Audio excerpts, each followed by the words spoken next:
Bapak Muhammad Jamiluddin selaku host yang telah memberikan waktu pada saya. Pada anak-anakku sekalian, khususnya siswa kelas 8 Madrasah Sanawiyah NU TBS Kudus. Untuk kali ini seperti yang sudah-sudah bahwa untuk pelajaran yang saya ampu itu mapel prakarya dan informatika. Tapi untuk yang awal-awal ini saya akan membahas tentang prakarya, khususnya dalam aspek kerajinan. Melanjutkan materi yang kemarin, di mana kemarin kita sudah mengenal tentang berbagai macam jenis dan karakteristik tentang bahan lunak, ada tanah liat, kemudian ada kulit, dan lain sebagainya. Untuk kali ini kita akan mempelajari tentang proses produksi kerajinan bahan lunak. Jadi proses produksi kerajinan bahan lunak itu banyak tekniknya.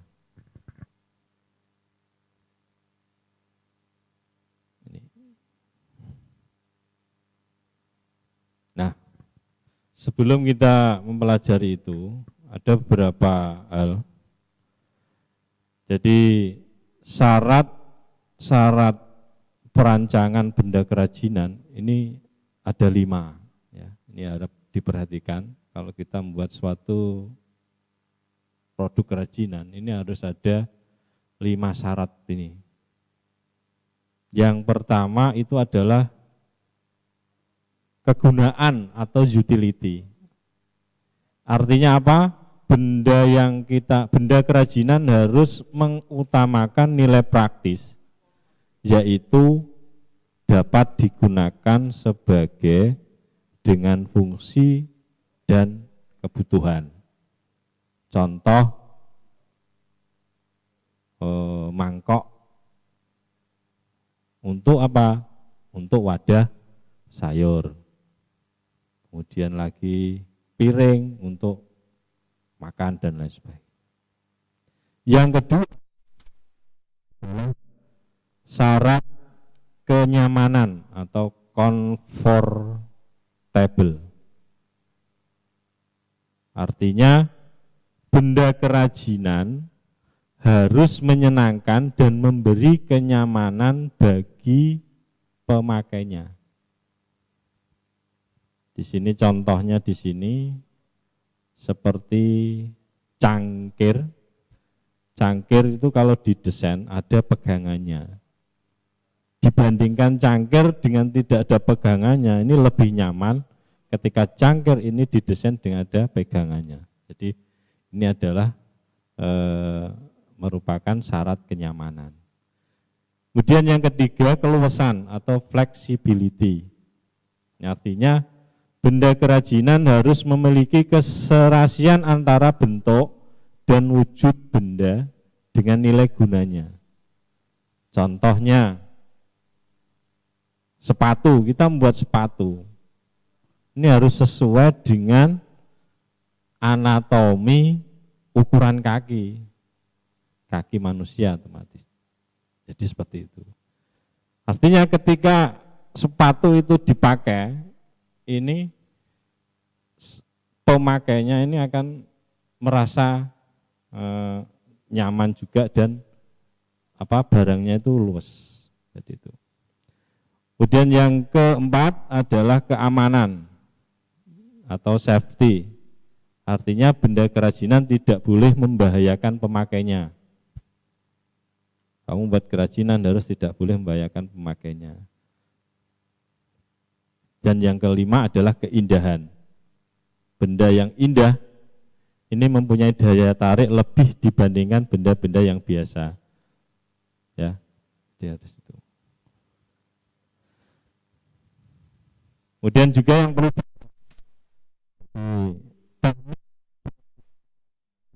ini ada ada beberapa, yang ini ada 7 kalau di catatan saya. Ada teknik mengukir, teknik membentuk, teknik lempeng, teknik pijat, teknik pilin, cetak tekan, teknik cor. Nah, teknik pembuatan kerajinan ini disesuaikan dengan bahan yang digunakan.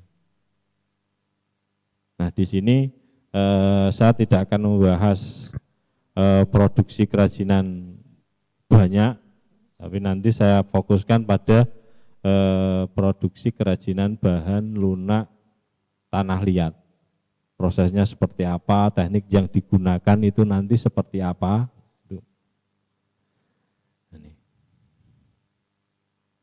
Namun sebelumnya ini hal-hal yang harus diperhatikan dalam proses perancangan karya kerajinan.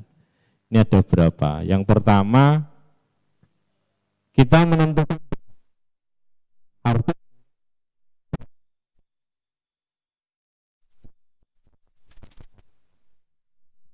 apakah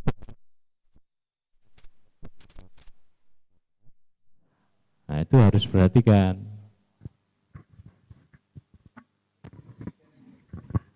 Nah, itu. Kalau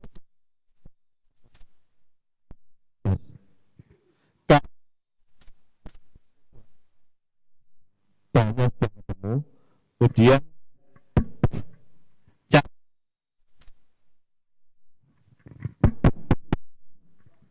cari ide berbagai sumber, sekarang kan banyak.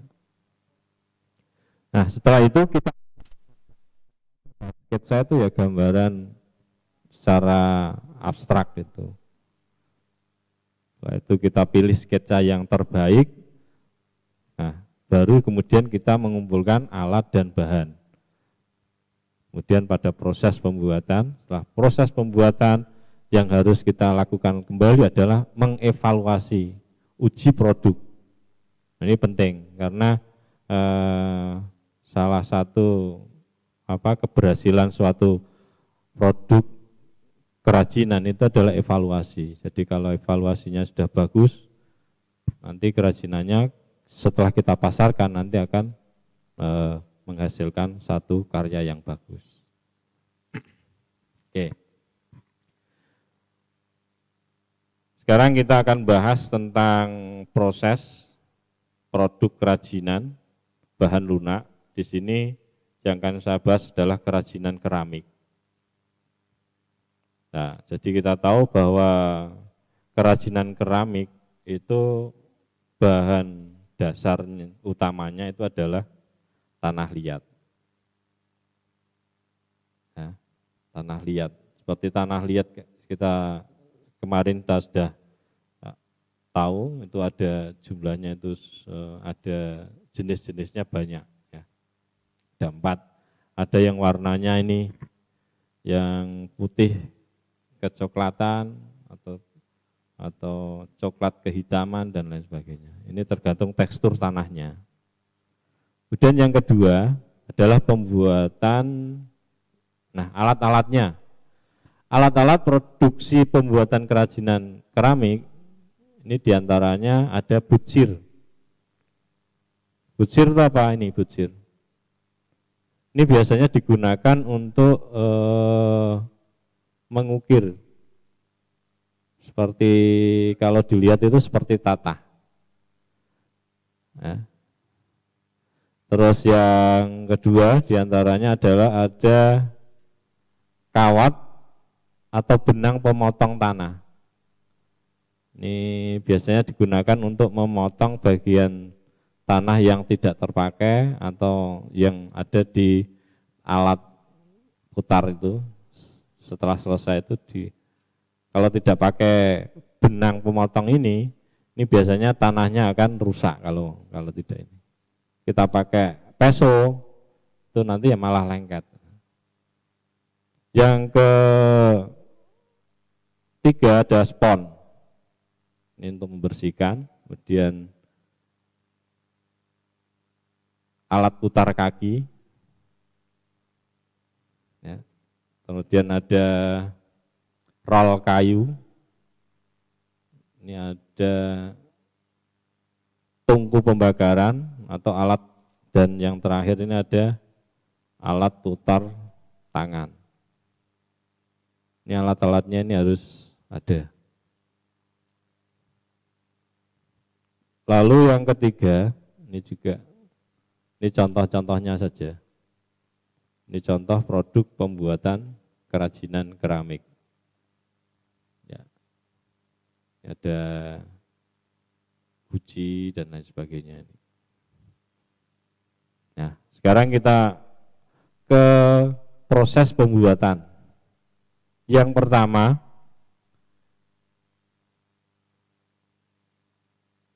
teknik pijat tekan atau bahasanya itu pinch, yaitu teknik pembentukan badan keramik secara manual dengan cara tanah liat dipijat tekan dari bentuk menggunakan jari-jari tangan. Ini prosesnya seperti ini. Ini ada satu. Jadi tanah liat yang sudah diolah itu kemudian dibuat seperti bola-bola itu, bentuk bola. Kemudian kita pijit tekan. Nah, sesuai dengan bentuk yang diinginkan. Seperti ini.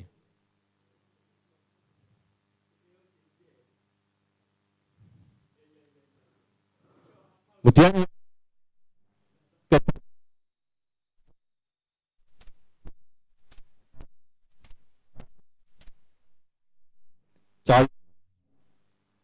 yaitu teknik pembentukan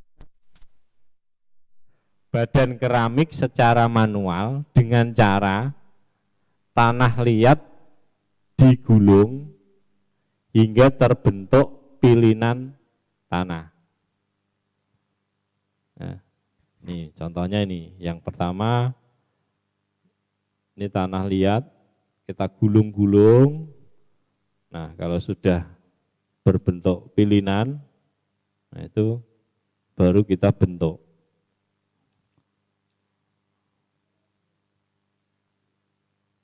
Seperti ini.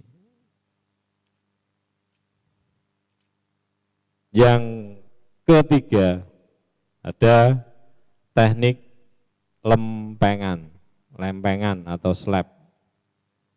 Ini teknik pembentukan badan keramik secara manual dengan membentuk lempengan menggunakan roll kayu. Jadi roll kayunya ini khusus. Ya, nek kita lihat yang jualan apa itu?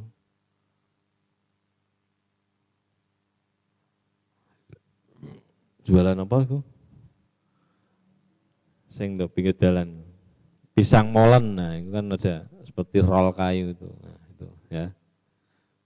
Nah, itu namanya teknik lempengan.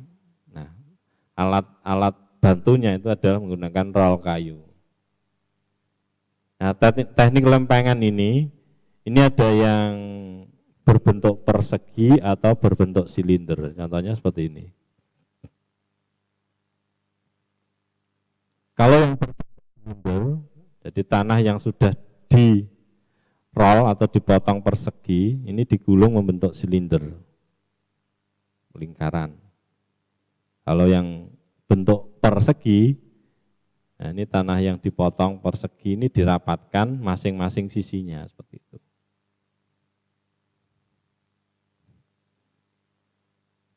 Kemudian yang keempat, ada teknik cetak.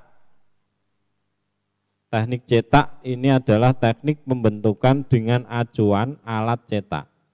Dapat digunakan untuk memproduksi produk kerajinan keramik dengan jumlah banyak dalam waktu relatif singkat dengan bentuk dan ukuran yang sama. Jadi kita mempersiapkan alat cetaknya. Biasanya alat cetaknya itu dibuat dari kayu atau dari gips. Nah, teknik cetak ini ada dua. Teknik cetak kering dengan teknik tekan atau press, dan teknik cetak basah dengan teknik cor. Ini kalian lihat, di sini ada teknik cetak tekan yang pertama ini. Ini tanahnya kering, artinya tanah liatnya relatif kering, ya. Jadi kita masukkan di suatu alat cetaknya itu, kemudian kita tekan, kita press seperti itu. Nah, kalau teknik cor, ini tanah liatnya ini harus benar-benar basah, seperti mencair seperti itu. Kemudian yang kelima itu adalah teknik putar. Artinya teknik putar itu adalah teknik pembentukan badan keramik dengan menggunakan alat putar kaki atau kick wheel. Dapat menghasilkan banyak bentuk yang simetris. Jadi alat bantunya adalah alat meja putar kaki itu atau putar tangan itu alatnya ada. Jadi contohnya seperti ini proses pembuatannya. Itu